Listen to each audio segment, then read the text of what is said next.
Assalamualaikum warahmatullahi wabarakatuh. Waalaikumsalam warahmatullahi wabarakatuh. Nah, hari ini adik-adik kita akan belajar mengenai ragam suku, bangsa, dan budaya. Tapi sebelum itu kita berdoa dulu. Oke? Berdoa dimulai. Bismillahirrahmanirrahim. Alhamdulillahirabbil alamin. Ar-Rahmanirrahim. Maliki yaumiddin.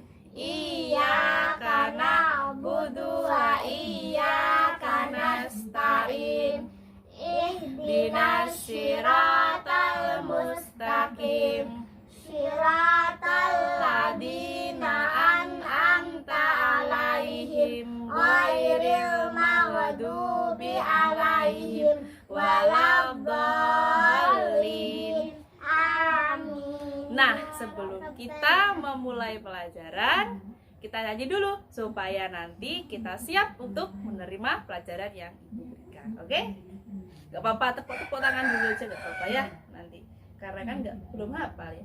1, 2, 3.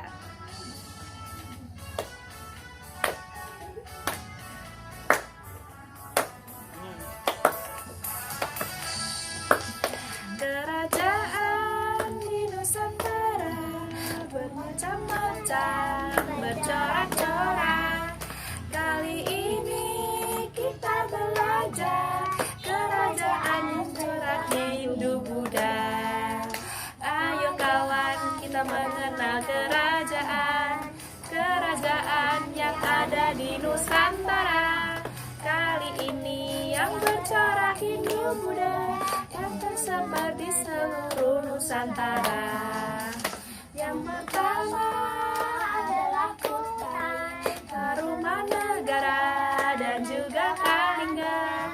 Diikuti oleh Melayu, Sriwijaya, dan Kuno. Ada Wangsa Marwadewa, tidak lupa kerajaan Kediri pula, Singasari, dan terakhir Majapahit. Itu semua mencorak Hindu-Buddha. Yeay, udah selesai. Terima kasih sudah mau menyanyi bersama Ibu Guru. Nah, hari ini kita tuh mau belajar apa sih? Kita akan belajar mengenai ragam suku, bangsa, dan budaya. Kalian udah pernah dengar? Udah pernah? Belum. Oke. Ya, di Indonesia itu kita tuh kan ada banyak sekali pulau. Nah, setiap pulau itu ditempati oleh sekelompok masyarakat.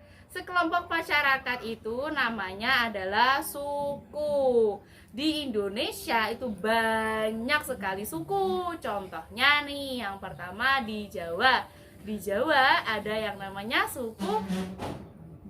Nah, suku apa yuk? Suku Jawa, suku Tengger, kemudian suku Osing, suku Madura, terus suku udah nggak tahu ya.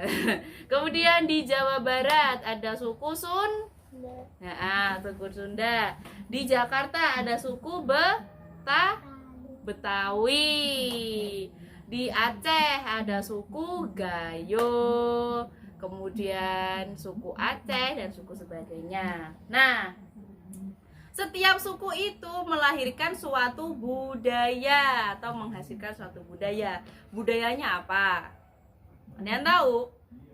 Nggak tahu. Oke, budayanya yang pertama ada rumah adat, kemudian pakaian adat, kemudian tarian adat, kemudian ada baju ada, tadi pakaian ada, sama ya. Bahasa daerah ya. Nah, contohnya nih pakaian adat tuh seperti apa, Bu? Contohnya pakaian adat tuh seperti ini nih. Nah, mana tadi? Nah, ini namanya pakaian adat dari daerah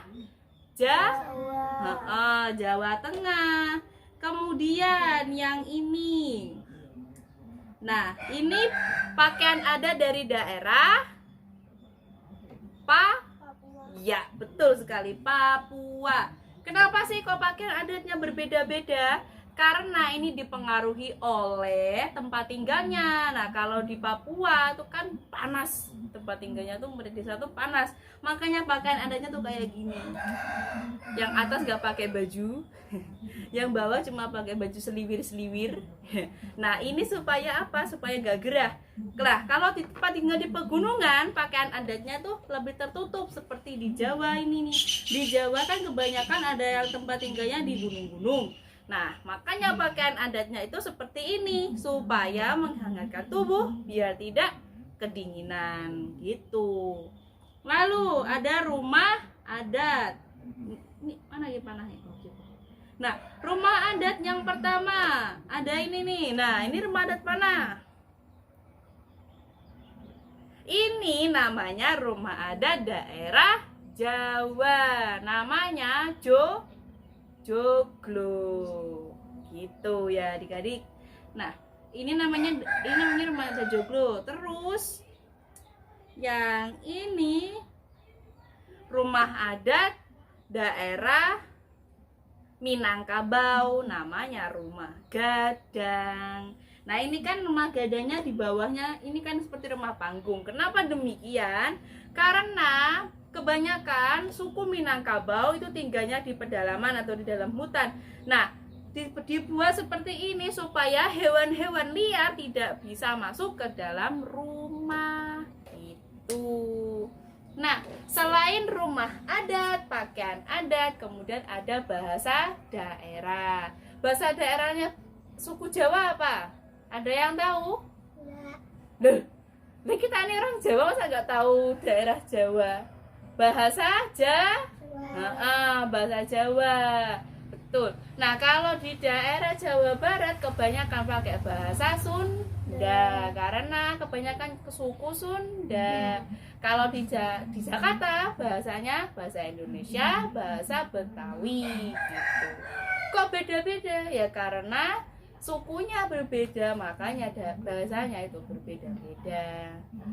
Nah, tetapi meskipun berbeda-beda, tetapi Indonesia tetap satu jua karena memegang teguh semboyan Bhinneka Tunggal Ika. Betul sekali, Bhinneka Tunggal Ika. Meskipun berbeda-beda, tetapi satu jua. Kalimat Bhinneka Tunggal Ika itu diambil dari buku Sotasoma, karangannya Empu Tantular, pujangga pada masa Majapahit. Seperti itu, oke? Nah, setelah tadi pakaian adat udah, tarian adat nih yang belum. Tarian adat itu juga merupakan salah satu kebudayaan yang dihasilkan oleh suatu suku. Tarian adatnya seperti apa? Contoh di Bali biasanya ada tarian apa yang terkenal? Tari keca itu dari daerah Bali. Kemudian tari reog dari daerah seperti itu. Tarian adat dipertunjukkan setiap ada upacara adat, penyambutan tamu dan sebagainya. Seperti itu. Nah, selanjutnya ada yang namanya apa? Enggak ada.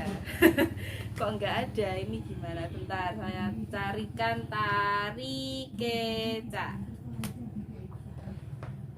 Biar tahu. Oh iya, di Bali juga ada upacara yang sangat terkenal, yaitu upacara pembakaran mayat. Namanya apa? Upacara ngaben. Upacara ngaben itu adalah upacara pembakaran mayat. Jadi setiap ada orang Hindu, orang Bali meninggal itu yang agamanya Hindu, itu kalau meninggal dibakar mayatnya. Namanya upacara ngaben. Seperti itu juga salah satu kebudayaan yang wajib kita lestarikan dan jaga. Oke. Iklan bentar. Oh, masih nge-lag. Nah, selanjutnya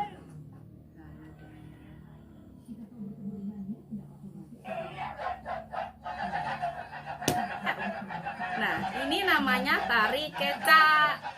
Tari kecak kebanyakan ditarikan oleh laki-laki. Tari kecak ini biasanya menceritakan tentang kisah Ramayana. Ramayana apa? Kisah apa? Wayang Ramayana yang diculik oleh Hanuman. belum saya ajarkan, nanti ya kita ajarkan. Ini contohnya dari tari daerah. Tari daerah mana tadi? Iya, betul. Selanjutnya nih, kalau kita berbeda-beda suku, terus sikap kita harus gimana? Apa membedakan atau tetap berteman? Tetap Berteman ya. Itu namanya adalah toleransi. Toleransi adalah sikap menerima perbedaan, baik itu ras, agama, suku maupun budaya, seperti itu. Jadi nih, ketika ada teman kita yang berbeda agama, itu tidak boleh ditukari, tidak boleh tidak ditemani. Kita harus tetap berteman, kita harus tetap berteman baik dengan dia supaya tetap mempererat tali persaudaraan. Betul sekali. Pinter-pinter loh udah. Nah, dari sini nih ada pertanyaan apa tidak kira-kira mengenai tari adat? Tidak? Oke. Kalau tidak, giliran ibu yang bertanya nih. Nah, Bapak, ibu pertanyaannya enggak itu kok. Nah, ini upacara pembakaran mayat di Bali disebut tadi apa? Ayo. Ngaben. Ya, upacara pembakaran mayat di Bali namanya ngaben. Betul sekali. Nah, di sini Ibu ada beberapa soal. Soalnya harus dikerjakan sesuai dengan kemampuan kalian masing-masing ya, nggak usah turunan, kerjakan sendiri-sendiri, nggak apa-apa, salah nggak masalah, oke? Dikerjakan sebisanya. Ini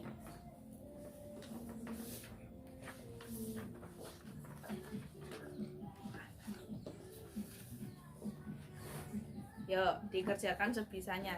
Dikerjakannya nanti saja setelah pulang ya. Nggak usah sekarang. Oke. Kalau begitu, nah tadi setelah kita mempelajari mengenai ragam suku, bangsa dan budaya, pelajaran yang kita ambil apa?